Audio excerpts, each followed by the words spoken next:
জিহ্বা আছে বলেই যে কোনো ধরনের মন্তব্য করা যাবে না। আল্লাহর হাবিব সাল্লাল্লাহু আলাইহি ওয়াসাল্লাম বলেছেন, মাইয়াদমান লি মা বাইনা লিহিয়াইহি ওয়া মা বাইনা রিজলাইহি আদমান লাহুল জান্নাহ। ও আমার উম্মতেরা, তোমাদের মধ্য থেকে কেউ যদি আমাকে দুইটা অঙ্গের গ্যারান্টি দেয়, কয়টা অঙ্গের? সবাই বলতে হবে, কয়টা? আমার কোন উম্মত যদি আমাকে দুইটা অঙ্গের গ্যারান্টি দেয় যে তারা এই দুই অঙ্গের পাপ করবে না, আমি তাদেরকে জান্নাতের গ্যারান্টি দেই। এক নম্বরে মা বাইনা লিহিয়াইহি, দুই চোয়ালের মাঝখানে যা থাকে মানে জিহ্বা।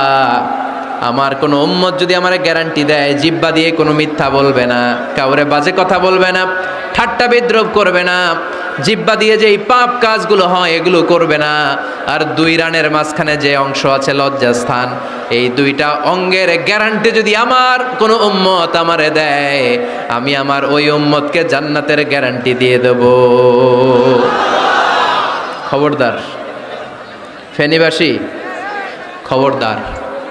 মন চাইলেই যা মনে চাই মুখ দিয়ে বলা যাবে। আমার রাসূল সাল্লাল্লাহু আলাইহি ওয়াসাল্লামের 11 জন স্ত্রী, এর মধ্যে একজন স্ত্রী ছিলেন একটু স্থূল আকৃতির, মানে মোটা। কি ছিলেন জানেন? ওই স্ত্রীর নাম কি? সফিয়া। কি নাম? সফিয়া বিনতে হুয়াই ইবনে আখতাব। উনি আল্লাহর হাবিব সাল্লাল্লাহু আলাইহি ওয়াসাল্লামের সব স্ত্রীদের মধ্য থেকে একটু স্থূলকার ছিলেন, একটু ফেটি ছিলেন, মোটা ছিলেন। আম্মা জান আয়েশা একবার ওনার প্রতি রেগে আল্লাহ রাসূল সাল্লাল্লাহু আলাইহি ওয়াসাল্লামের কাছে বিচার দিলেন যে আপনার মুটি বউ, মুটকি বউ। আল্লাহর হাবিব সাল্লাল্লাহু আলাইহি ওয়াসাল্লাম এই কথা শুনে রেগে গেলেন। আয়েশা, এটা তুমি কি বললা? তুমি সফিয়ারে মুটি বলে গালি দিলা। লাকাদ কুলতিলা কালিমাতান লাউ মুজিজাতহু লা মাসাজাতিল বাহর। আয়েশা, তুমি এমন একটা কথা সফিয়ার শানে বলেছো, এই কথাটাকে যদি সাগরের মধ্যে ঢেলে দেওয়া হয়, এই কথাটার তিক্ততা আর পঙ্কিলতা পুরো সাগরের নীল পানিকে মুহূর্তে কালো করে দিবে। এজন্য খবরদার, জিহ্বা সামলান।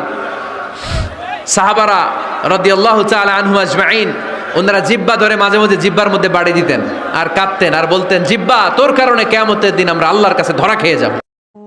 আমারে যে উহুদের ময়দানে দান দান শহীদ করে রক্তাক্ত করছে, তুমি শোনো নাই? আমি যে 14 দিন পেটে ক্ষুধার তাড়নায় পাথর বাঁধছিলাম, উম্মত, তোমার মনে নাই? একবারও শোনো নাই আমার ক্ষুধার কষ্ট, আমার পিঠের ব্যথা, আমার দাঁতের ব্যথা, আমার কাঁধে 2টা কড়া ঢুকে গেছে, উম্মত। আমার ঘরে 3 মাস আল্লাহর নবীর স্ত্রী আয়েশা বলছে, আল্লাহর কসম উম্মত, নবীর স্ত্রী বলছে, এক ফোঁটা চুলায় আগুন জ্বলে নাই।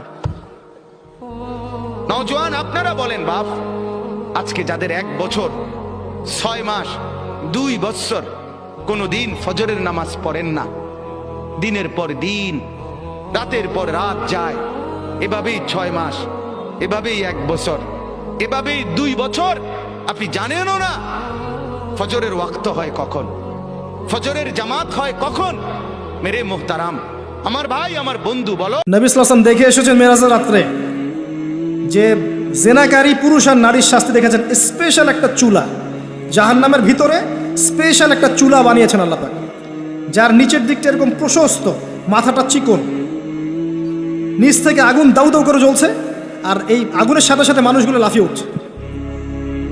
আগুন নিচে নেমে যাচ্ছে, মানুষগুলো নিচে নেমে যাচ্ছে, আবার দাউ দাউ করে আগুন, আবার মানুষগুলো উপরে উঠছে। এটা ওদের শাস্তি দেখেছেন নবী সাল্লাল্লাহু আলাইহি ওয়াসাল্লাম, যারা এই উম্মতের জেনা এবং ব্যভিচারে লিপ্ত আছে। আর আপনাকে আমি বলে রাখি, শুধু সেক্সুয়াল সম্পর্কটাই জেনা নয়, বরং ওই যে আপনি কথা বলছেন, ওই যে কফি খাচ্ছেন, হাতে স্পর্শ করছেন, চুল ধরছেন, জড়িয়ে ধরছেন,